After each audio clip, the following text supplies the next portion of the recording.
Welcome to the Generic American Podcast. My name is Ryan, and today I'm joined with Dante Matterall of Hi-Fidelity Brewing.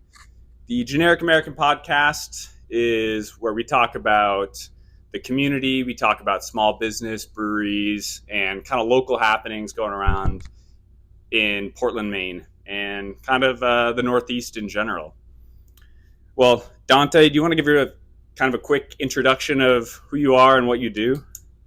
My name is Dante, and I own Hi-Fidelity Brewing, which means I'm essentially a janitor. Um it's a great little brewery, live music, good beer. I'm not normally as uncomfortable as I'm going to be while speaking into this really high quality microphone. Yeah. Can the camera see this? Oh, yeah. That's Cool. perfect. Incredible. Well, thanks for being on. So, you're actually our first guest that we've had on this podcast so far, and we figured you'd I'm be so sorry for the future of your podcast. Yeah. Well, it's only uphill from here, really. But yeah, so we're looking forward to have you on. A big part because I know at High Fidelity you guys really value community and kind of being more than just another like random brewery. You want to like actually add value and do events and things that people look forward to coming to and kind of again providing that community. But kind of going back a little bit, can you tell me a bit about like where you're from and how you ended up in Portland? Yeah, absolutely. This question happens all the time across the bar. So, where are you from? Are you from here? And I tell people one of two things. If they're from here, I tell them I'm from away. And if they're from away, then I'm from here. Because my dad, we were a Navy family. I'm from everywhere and nowhere all at once. Should I look directly at the camera? Should I look at you? Should I look at a middle distance? Either one. It's up to Either you. one. Whatever you're comfortable I with. should have asked that before we were on. That's all right. So I'm not really from anywhere. Born in Florida. Lived in Maine for a good chunk of my life. High school in Brunswick, a little bit north of Portland. Then I moved to Canada, where I found home brewing, and then I moved back to Bar Harbor, Maine, where I worked for Atlantic Brewing. Got a little of the professional experience, did everything for them up there, at least once. Found out I'm really bad at being a sales rep, but everything else I can do within the industry. And then, 2019, December of 2019, I told the Mafuchis up at Atlantic Brewing, thanks for everything. I'm going to move back to southern Maine, and I'm going to open a brewery in Portland.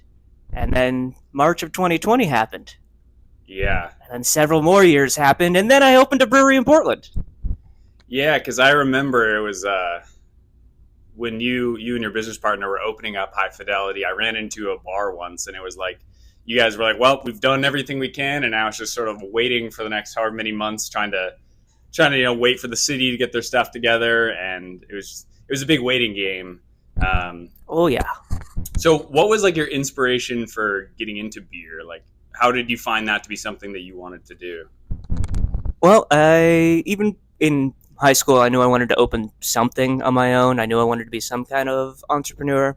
As a kid, it was always a coffee shop or a bookstore, and then I discovered home brewing and decided it was going to be beer. Plus, all the high-paying philosophy jobs were taken, so I figured I'd get into the beer industry. Yeah, there's only a couple of those floating around that you could have picked. Yeah, that makes sense. So, was Atlantic Brewing your first like professional beer job then? Yes, it was that I was paid to do. I did volunteer for a brewery out in Victoria, BC for a few months. I volunteered because I wasn't legally allowed to work in Canada at the time. Yeah. They frown upon that. I definitely wasn't an illegal migrant worker in Halifax at any time. No, that definitely didn't happen. In case anyone was wondering. So yeah, you mentioned so when you were at Atlantic. Actually, how long were you there for? Just about 5 years, from May of 2015 until December of 2019. Okay, 15 to 19. Yeah. And for those that didn't know, I worked there as well, briefly at the end of Dante's stint there. So that's actually where we first encountered each other. That's true. Yeah. You were talking about opening a lager brewery even back then, if I recall correctly. It's very possible. Yeah. So yeah, you worked all sorts of jobs at Atlantic. Tell me about like some of those roles you held. Like, were they like packaging roles? Were you brewing? Like, what all were you doing? Yeah, I did a little bit of everything. When I was applying for the job, I told Alex Mafucci right out the gate that I wanted to open my own brewery. And I think he was psyched to hear that because I started off in the tasting room and then kept working in Bar Harbor at Atlantic over the winter, which, for anyone familiar with Bar Harbor, it's a very quiet time in that little town. But yeah, he had me do just about every job. I was taking the trash out during the winter. I was working on the packaging line.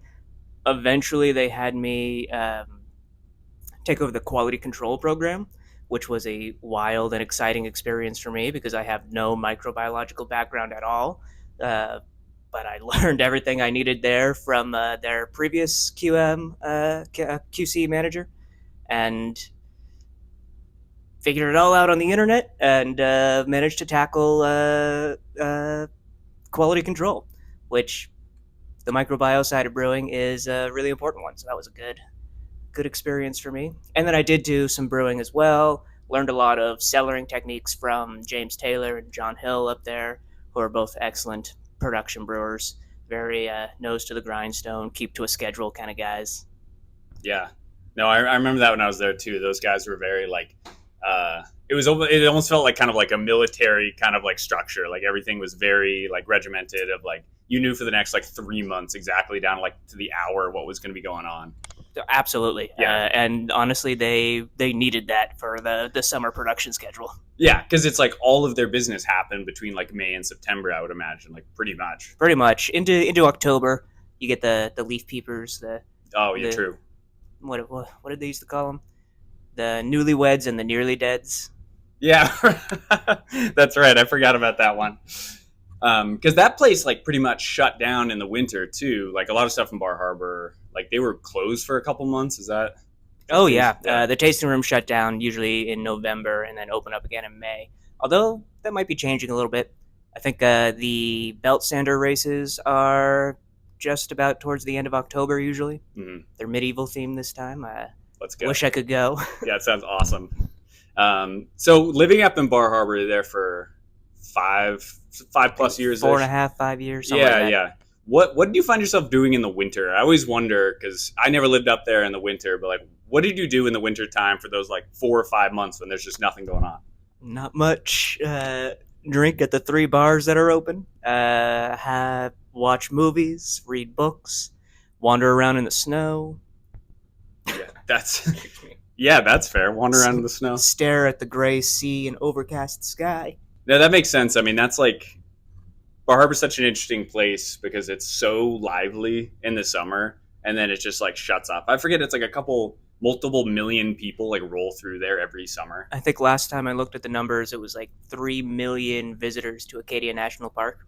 Yeah, So it is wild. And then with the cruise ships, which is always a big issue for the townies up in Bar Harbor, you get 3 cruise ships in at a time every once in a while, and each one has 5,000 passengers, and each one is allowed to offload 1,000 passengers, and the whole town only has 5,000 people in it year round. So you add another several thousand from the cruise ships, plus whoever's driving up, plus whoever came down from Bangor for the day, and suddenly that town is just 3 times the population that it has the infrastructure for. yeah, it's pretty nuts. It's pretty goddamn chaotic to be honest. Yeah, so you kind of worked your way through Atlantic Brewing. You know, seems like you did quite a few jobs. I remember like when they opened up the Midtown location, you were doing some brewing there. You got to do some like pilot brews and stuff. Absolutely, yep. I remember having some of those, and those were really fun. I always thought of you as just like the like cool mad scientist guy that was like a little mysterious and just like, oh, Dante brewed up this like crazy sour. What was the name of? You did a sour there that had a cool name. Yeah, that was. What was that? That was. I think that one was largely Adam Whitcomb's idea. I think it was, or Adam and Alex came up with that one. Yeah, As a quality manager, I did not like using lactic acid bacteria for anything on purpose. sure. Yeah. But we did, and I believe it was a Pediococcus strain for that one, and it was a kettle sour called Cultivar, maybe. Yeah, that's the one I'm I believe it thinking was of. Cultivar. Yeah, I remember that one was a lot of fun. Me Yeah. and my like other coworkers really enjoyed that one. It was So either blueberry or raspberry, and I don't remember which. Probably blueberry, if I had to guess. That would make sense, yeah, given the time and place. Yeah.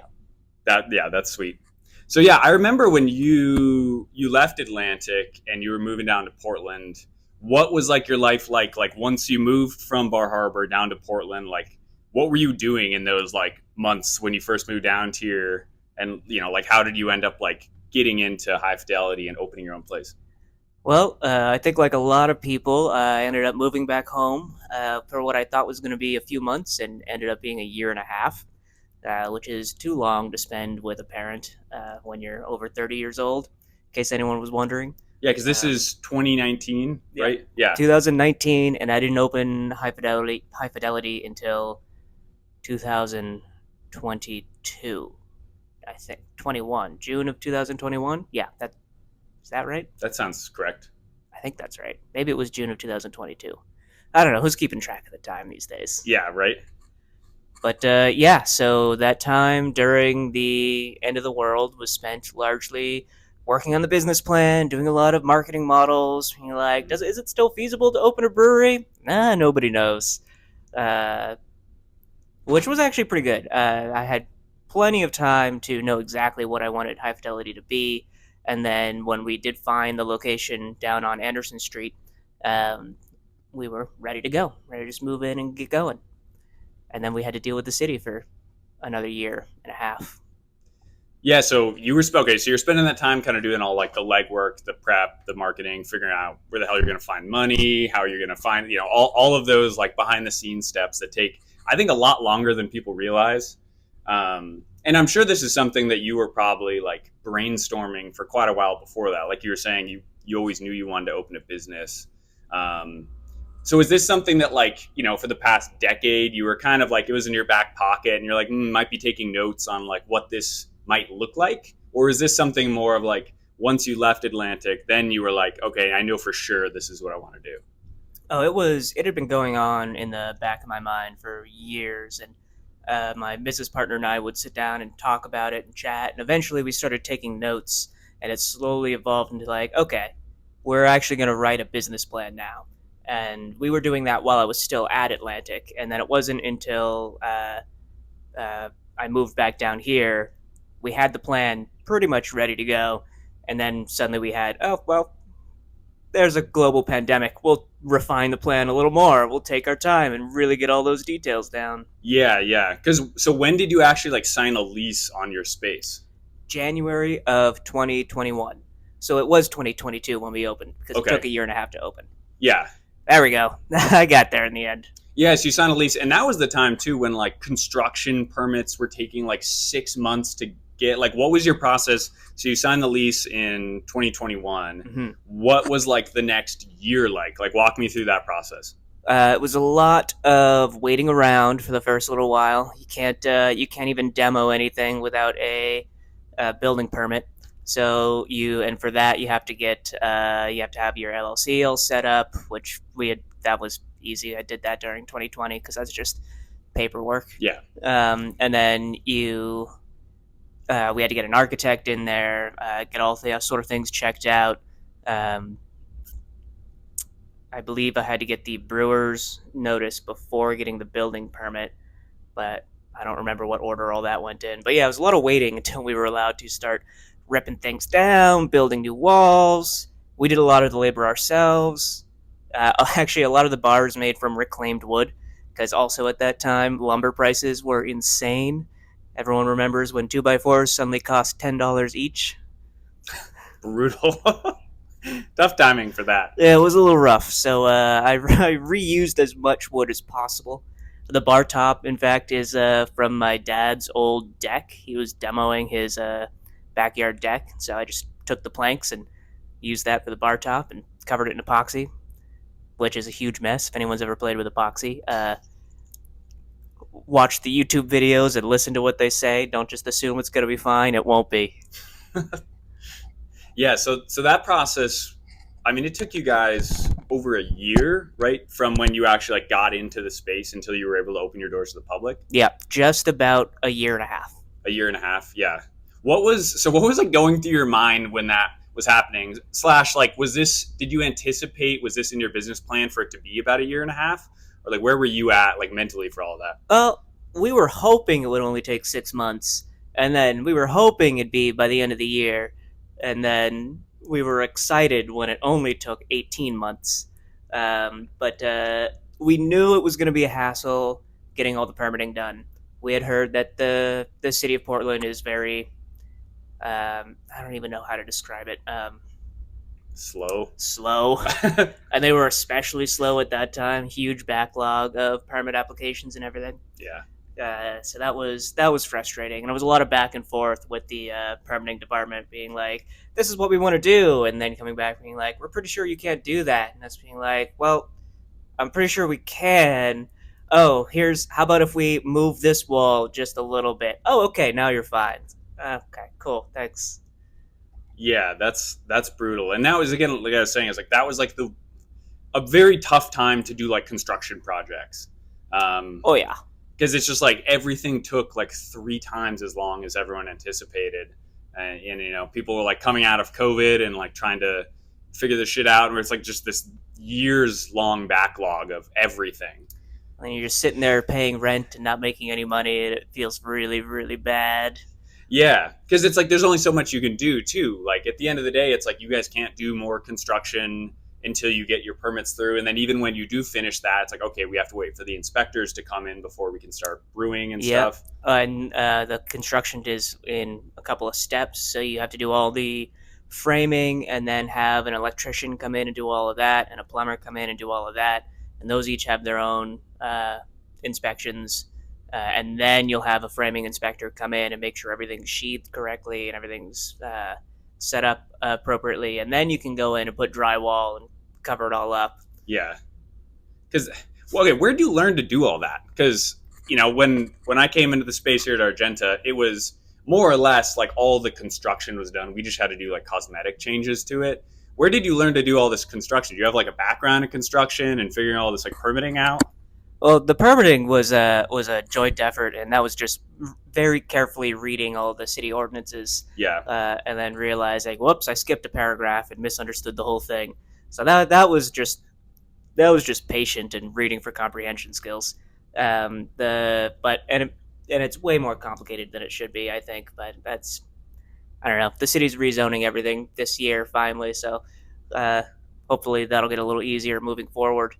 But the construction side of things came from my dad. Just really loved. He could not sit still in a house. So every time we moved, he would buy a property and then immediately start demoing and repairing it. And then when we would move, he would sell it. So I just lived in a construction zone for my entire life. And he didn't want to hire anyone, but he had 5 kids. So we learned how to use the table saw and put up drywall and do mudding, which is the worst. If you ever need to put drywall up, I highly recommend you just hire someone to do that. That is my least favorite job. yeah, that one seems rough. I like stop by for an afternoon to help you guys with the bathroom a little bit when you're doing construction. I And I was remember like, that, man, yeah. this is brutal. And I was like, oh, we just did like the ceiling of the bathroom and it Just took the hours. ceiling. Yeah, and I was like, oh man, this sucks. It doesn't help that we were trying to put things up in an old warehouse where nothing is square, and we had to make all sorts of weird cuts for that ceiling too. Yeah, that's tough. But I mean, so you guys were able to figure that out. So you had some experience doing this, at least like you knew that you could physically do it. You knew how like, you know, lumber went together and fasteners and all that. Mm-hmm. How long did the actual construction process take of like, okay, we like have like done what we're going to do building and now we're just waiting on inspectors. Like how long was Yeah, that? ignoring the waiting time and the various periods of waiting time, the actual time it took to plan, uh, design, and then build the bar and the walls and everything that I needed probably only took about 4, maybe 6 months. Okay, yeah. The rest of that year was a lot of waiting around for permits and licensing and everything else. And that's where you were probably expecting like, okay, the 6 months will be like, it'll take us 4 months to do the project and then maybe a little waiting. Yeah, I was just planning on the building side of things. I was like, Yeah. no, there's some bureaucracy involved. I didn't take that into account as well as I should have. Yeah. Did you run into any hiccups during it of like, oh shit, like we didn't put this, license application in early enough, and then it like screwed things up a lot? No major licensing hiccups on our end. We did, so we signed that lease in January of 2021, and in December of 2020, the council had actually amended the ordinance for the zone that we're in, Hmm. so that a tasting room can only be 25% of the total square foot of the facility. We didn't know that, so we planned on the tasting room being much closer to about 50% of the production facility uh, by square foot floor area. So we had to redesign the bar, change things over, go back and forth with the permitting department, be like, okay, well, how could part of this be mixed use space? Because when the bar's closed, I'm going to be using it to, you know, do production things. That's where I put a bunch of grain and hops. It's a bar during the day, and then on my days off, it's a work table. Uh, Yeah, right. Yeah, because I remember that, probably talking to you about that too, because I think you guys are like industrial light zoning. Mixed industrial, I believe, is Mixed. what the Okay. zone is called. I don't remember what number it is, but mixed industrial, and it goes from. It doesn't include Washington, but south of Washington, down Marginal Way, includes Fox and Anderson Street, up to Cumberland, I think, and then Franklin Avenue. Yeah, so it's kind of like East Bay side Yeah, if you were to if clump it into a neighborhood. if you were to, yeah, the East Bay Side neighborhood is essentially mixed industrial. Yeah, which makes sense because I remember you telling me that, and then I know when I was in this space, I was like, oh shit, are we like, is this even going to be like zoned properly now that like because the tasting room is a vast majority of the space here at Argenta, so I was like, oh man, are we gonna have to like redo everything because of that? So I was super worried, but I mean, it's a different zoning here. Mm-hmm. But yeah, that's tough. So it's like you guys had to kind of like completely redo your design, at least for the bar. Yeah, which was somewhat frustrating, but not. It wasn't the end of the world. And honestly, we ended up with a pretty cool bar, so I'm Yeah, happy with it. no, it's a great setup because it's like wherever you're at the bar, you kind of feel like you're, I don't know, you're like in like you're no one's like excluded. It's kind of almost like a U shape for part of it. Yeah, It's a cool setup. it works really well for. We do a lot of live music, and our music open mic on Mondays is one of our best events. And we have bands play behind the bar, and that the shape of that bar now works really well because we have the space to put a four, even a five-piece band back there, and still be walking around the bar, taking care of things, and everyone at the bar is looking at the musician. You can't not, which is really great for the open mics. If you've ever played an open mic before and you start playing and then half the room is looking away or not paying attention, it feels really bad. Yeah, But that doesn't happen at Hi-Fidelity. Everyone's looking at you. yeah, exactly. All eyes on you. That's fantastic. So you guys, wrapped up your construction when you were getting set up. You got your inspections done, and at some point you were able to start brewing. You got all the state and all that stuff figured out. What was the first beer you made? Do you remember? It was terribly misleading. Was the name of the beer? That's not a description. Yeah, maybe both. Could be both. Terribly misleading. It's a IPA, uses mosaic hops. Yeah. So then, like, what was your time from like, all right, you brewed the beer until you guys like opened your doors to the public? Pretty close. I think we got our license squared away in May, if I recall correctly, and then started brewing pretty much immediately. And then we opened up on June 10th. So maybe about a month or so.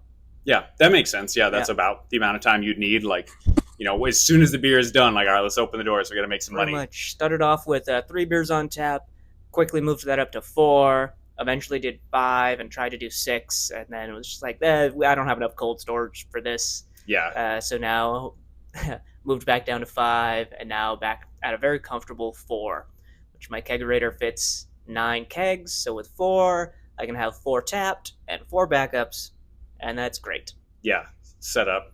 So you said June 10th was your first day you guys were open. Yes. What were your feelings like going into that date, like the week before, like the days before, like how were you guys feeling about everything? Yeah, pretty well. It's, I think I've got a fun story about that week preceding, but Haven't decided yet if I want to share it on a podcast. I That's might not. fair.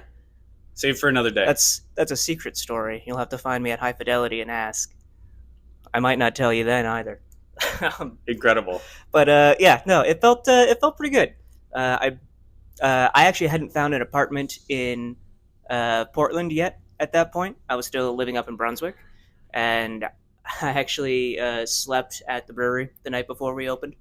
It's just easier to get up and get everything done, and not have to worry about getting there on time.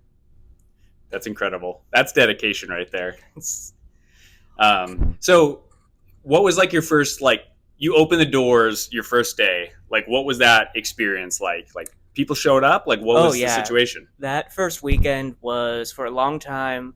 That first and second day were our best days on the books for like the first couple of years, and we just finished 2 years this past June.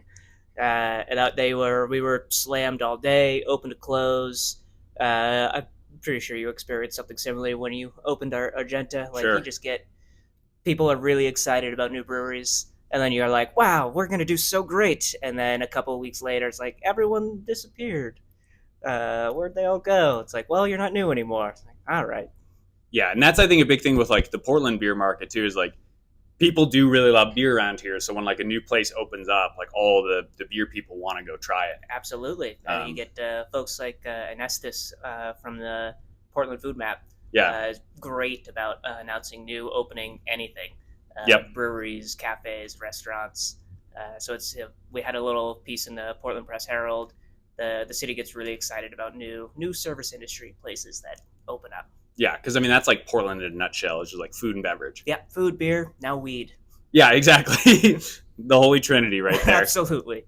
So kind of backtracking a little bit. So when you guys were like planning on opening Hi-Fidelity, like what was like your overall like ethos? Like what did you want the vibe to be like? Like what was going to be kind of like different about you guys? Yeah, so we were focused a lot on community events.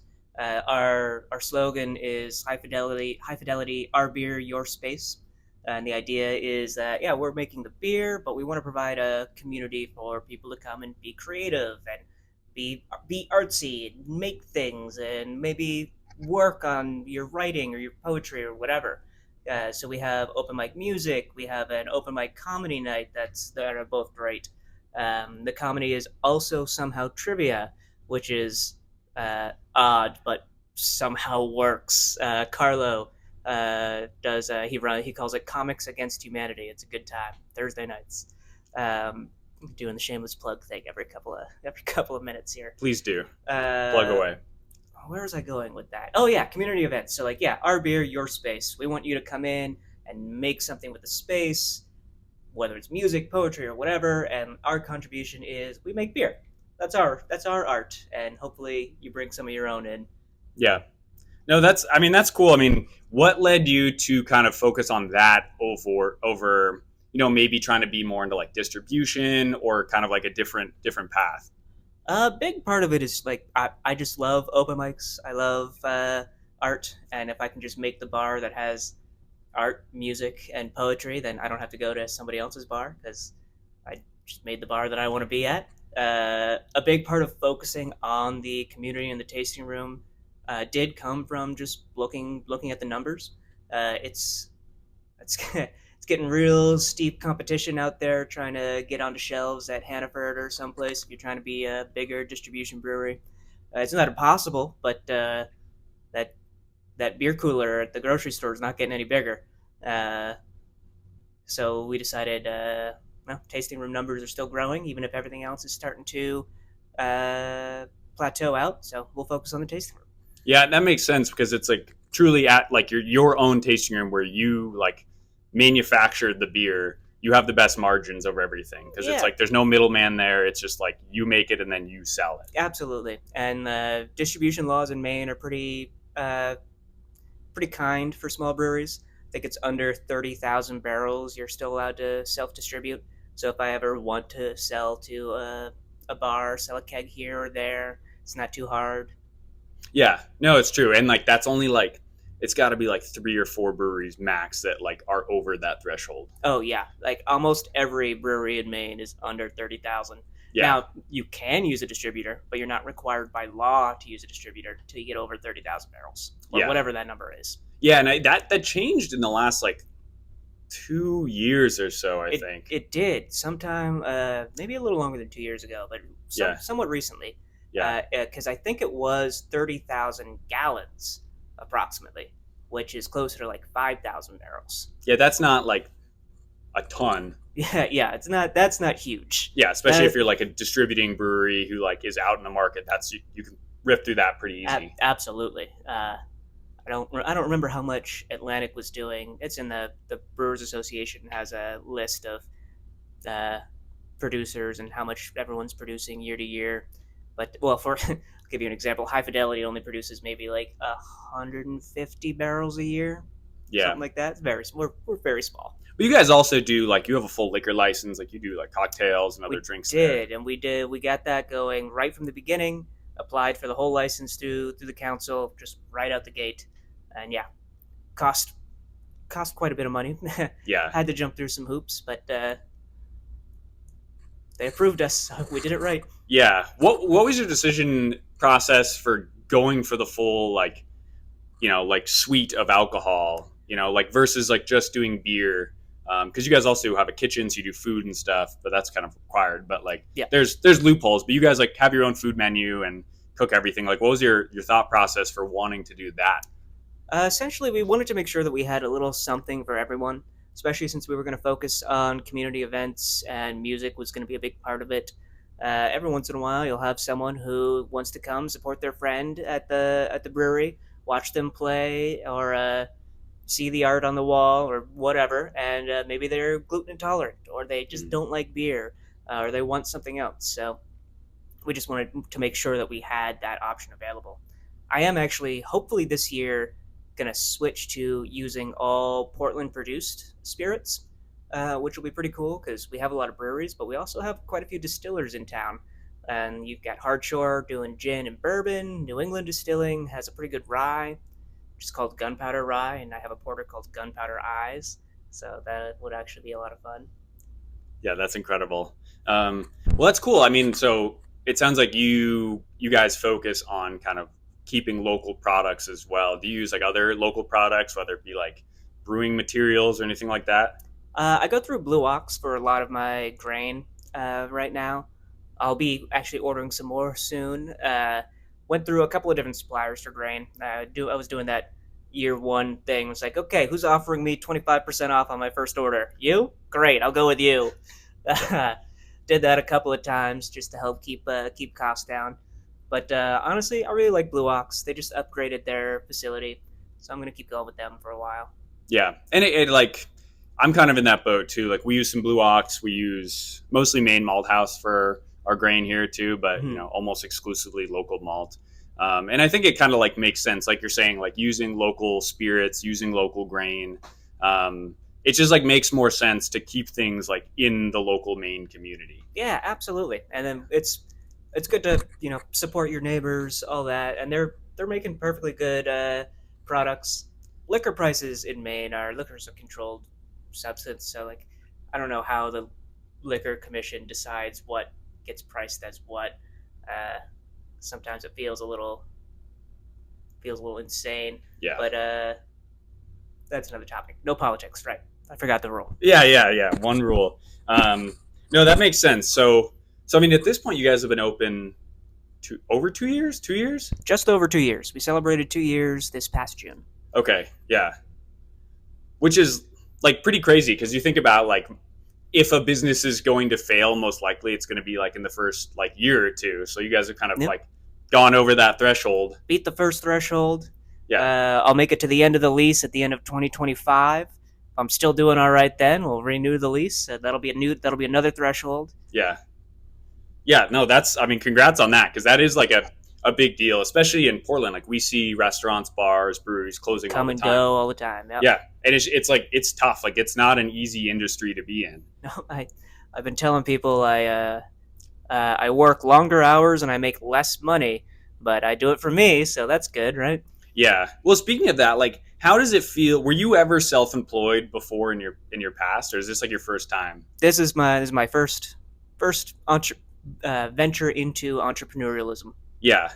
How, like, just speaking of like that in general, like entrepreneurship, like how has it been like versus like your expectations versus like reality? Like what does that look like for you? Uh, I think it pretty much matched my expectations. I guess maybe I might have been a little shocked how accurate everyone was when they said, "Well, you won't have any more free time." I guess there's a part of me that always thought like, "Oh, you have free time. What are you talking about?" And then I realized, oh no, they were absolutely right. Uh, when you own the place, you're always on the clock. Yeah, I mean, you're like always the call. You're always the person who's like, it's got to be you to go fix it. There's no one to call out. You can't just call in and be like, "No, I'm not feeling well. Can you cover my shift today?" It's like, no, there's no one to do that. Yeah, You're the person people call. yeah, exactly. And like especially when you're like smaller, like Hi-Fi is, it's that's just like the situation. There's no one else there. There's no backup. Pros and cons. There's no one to tell me what to do. Yeah, It's the pro and the con. yeah, truly, exactly.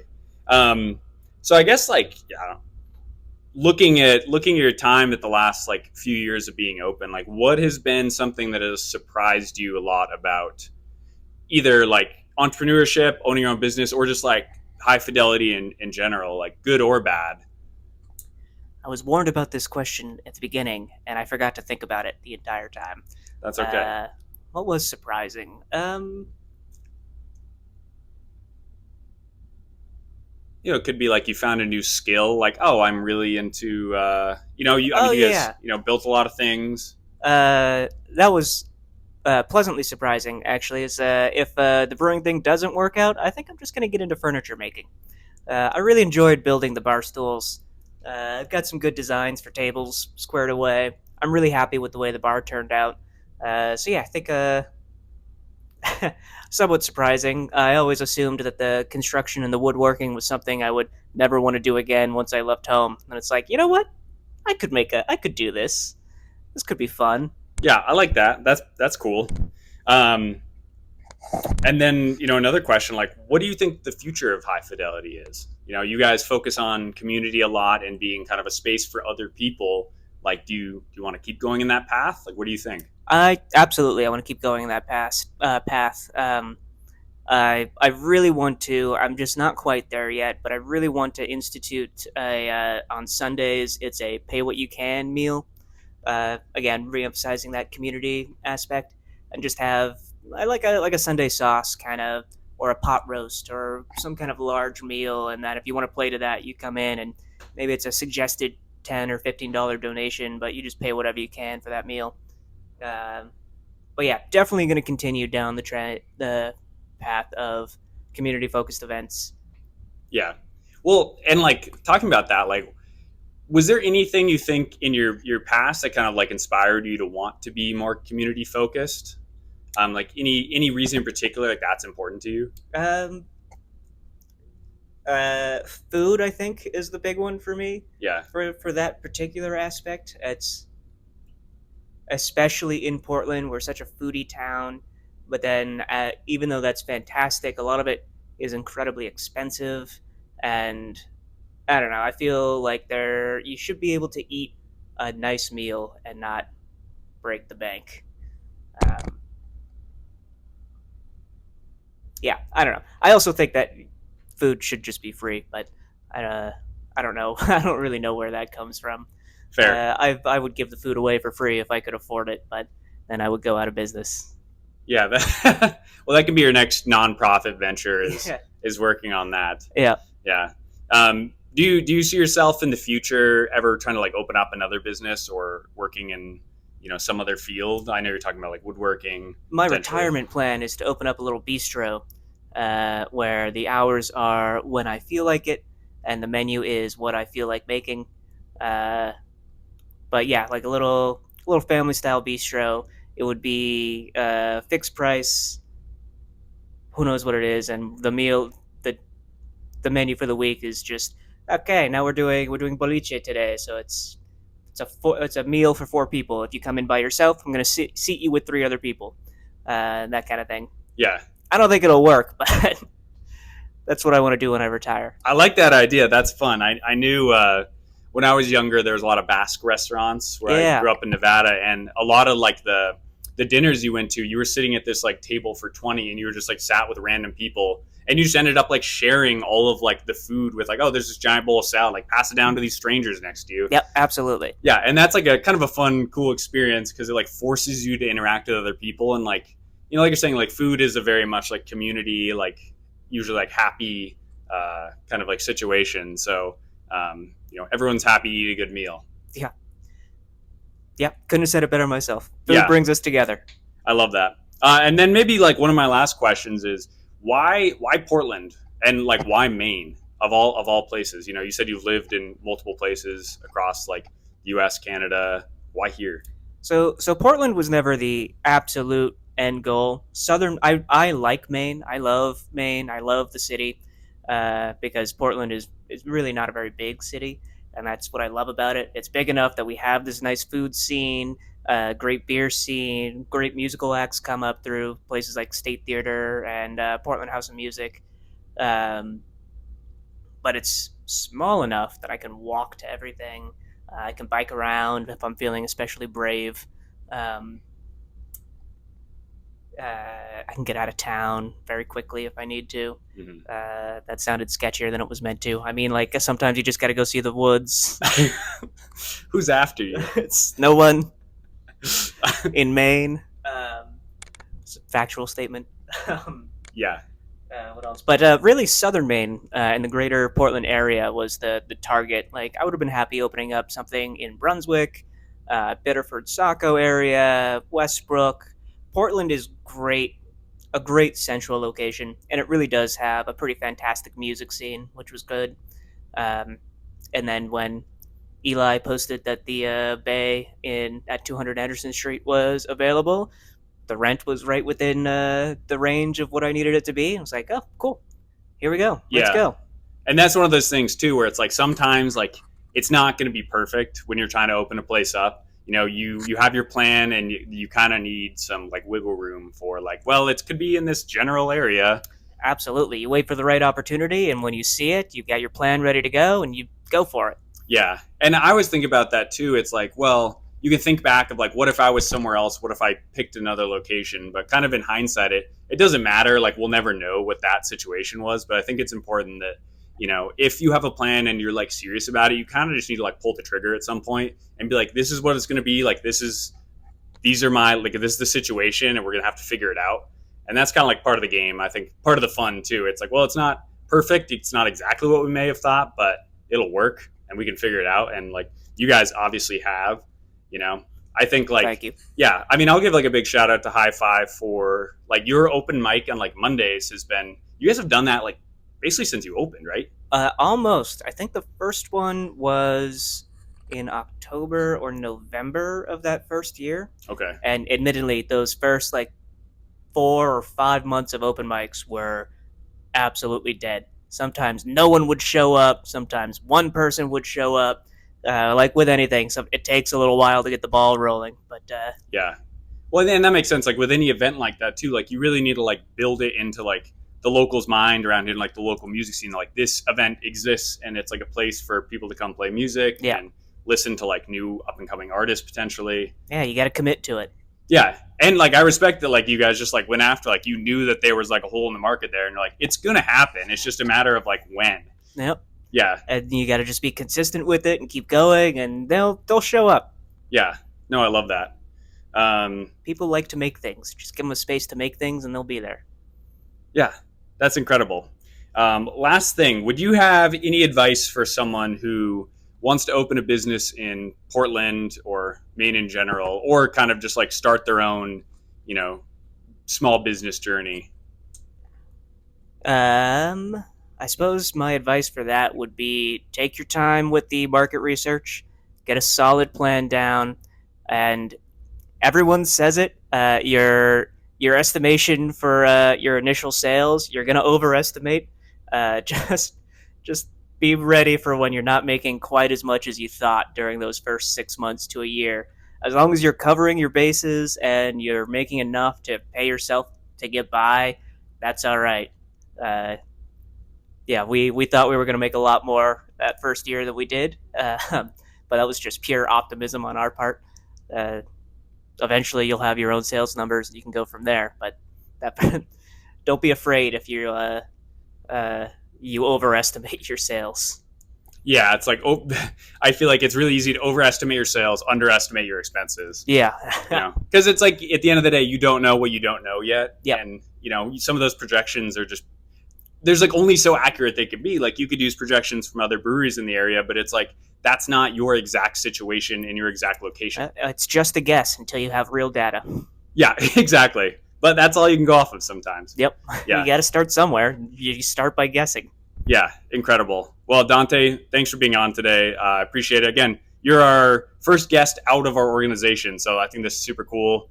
We want to keep having guests on that are local to like the main community here and have like similar philosophies of like wanting to actually build community and make Portland an even better place to live. Cool. Thank you for having me on. Before I leave, though, I do want to put this right here and see what the bubbles sound like. Not that I can hear it right now, but that's gonna be good. Yeah, I hope so. We'll be able to check back in. Okay. That's all I have to say. Onward. Ta-da!